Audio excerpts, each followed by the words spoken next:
the Phantom Snow Queen. Maybe if I take one more practice jump, I'll get rid of this silly sudden fear that's come over me the past few days. Maybe I'm beginning to believe Ray's publicity about my torchlight death leap. Hey, who's that coming down the ski jump? It was the night before the opening of the annual winter carnival at Snowtop Lodge in New Hampshire. It was a pretty night, clear and cutting cold. Yet, as Irma Monroe trudged up the steep approach to the top of the ski jump, she was filled with a fearful foreboding. And to her, the night seemed too still, the air charged with some mysteriously chilling force. The high full moon seemed to her to be a menacing thing, spotlighting the unknown terror and dread that seeped through her. It's one of the guests.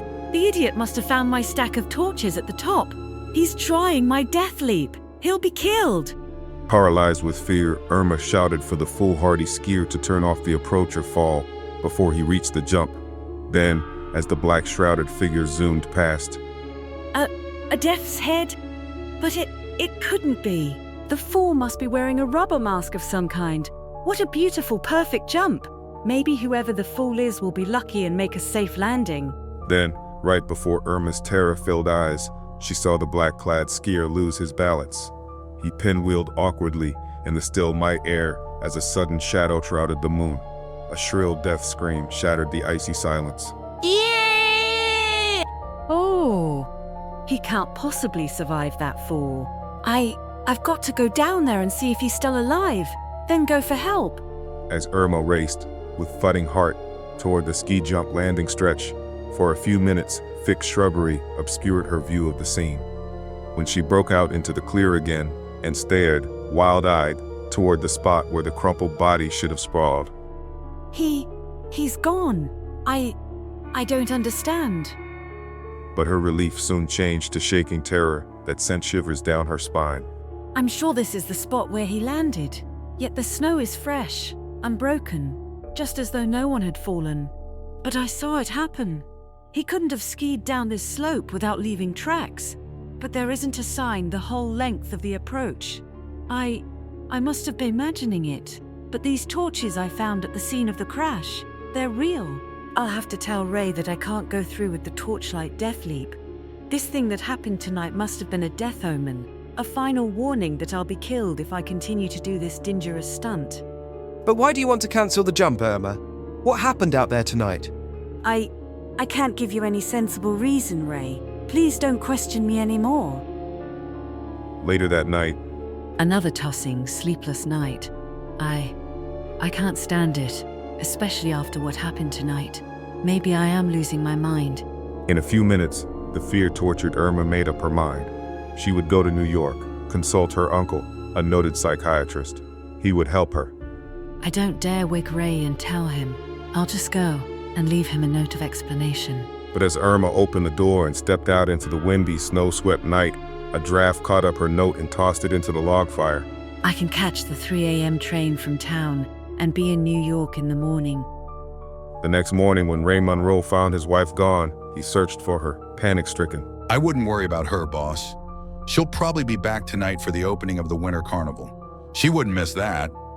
All that day, guests poured into Snowtop Lodge for the opening of the famous winter carnival, attracted by the vast publicity given to Irma's torchlight death leap, a daring new stunt. But that night... Irma isn't here, and I'll have to announce that the death leap's been cancelled. But before Ray could make his announcement... There's Irma Monroe, up at the top of the run now, ready to start down.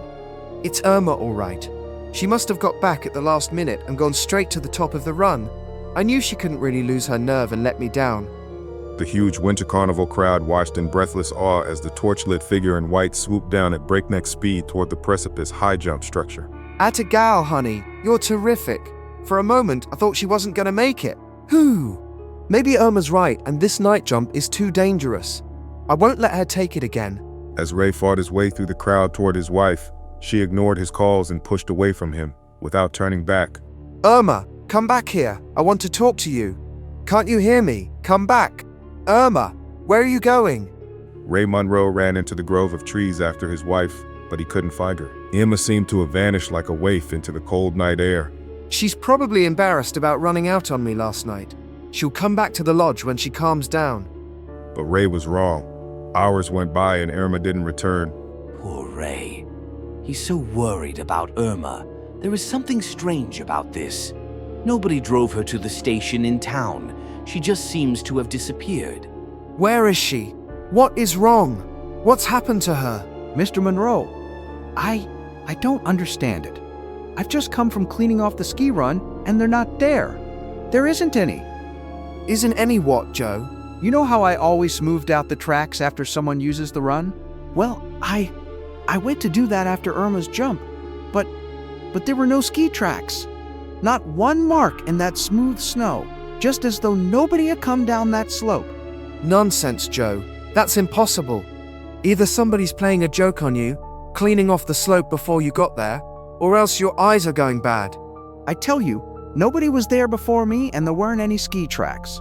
Ray Monroe managed to laugh off the old man's odd story, but that night, when Irma didn't return, he didn't sleep a wink. The next day, She's still not back. That she might show up at the last minute again tonight in time for her jump. If she does, this time, she won't get away from me. and that night, just as Ray was again about to announce cancellation of Irma's torchlight death leap. There she is again, at the last moment. But tonight, as the white-clad skier zoomed past Ray's tower, the cowled head turned toward him and revealed, Whoa, wait! It's not Irma.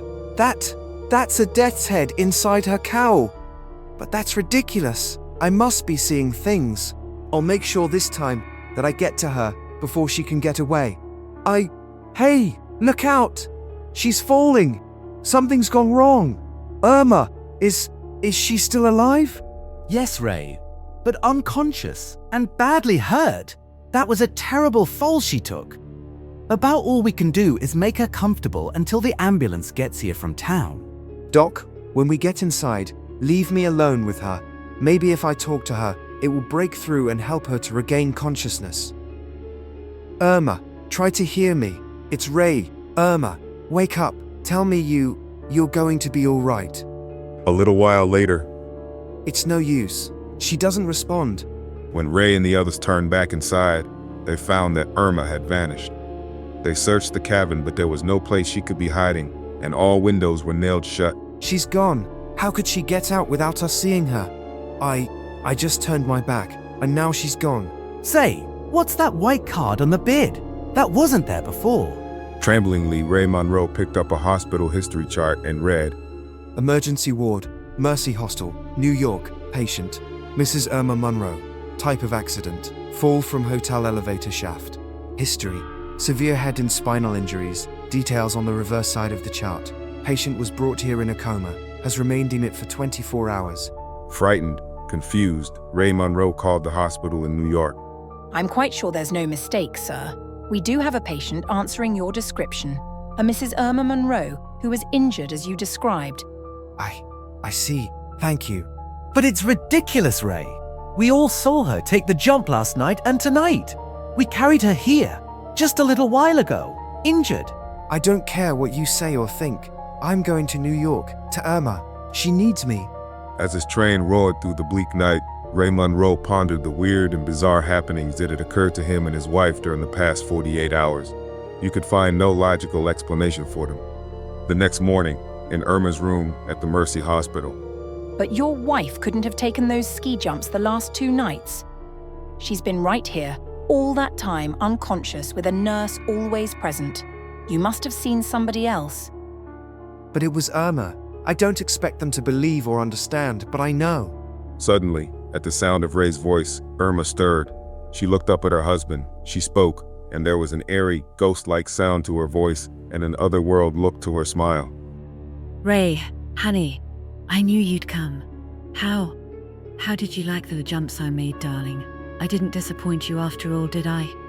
Why, it's almost a miracle. She's regained consciousness and seems 100% improved. What is he talking about, Ray? What did I just say? I don't remember now.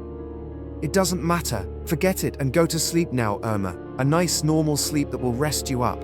Her pulse and respiration are normal again, Mr. Monroe. There's no question about her recovering now. Your finding out about her accident and getting here saved her life. Yes. Ray Monroe did not understand the strange chain of events that had wrought this miracle and doubted that he ever would, but he was grateful and accepted the circumstances as one of those strange, out-of-this-world happenings beyond the knowledge of mere man. The end.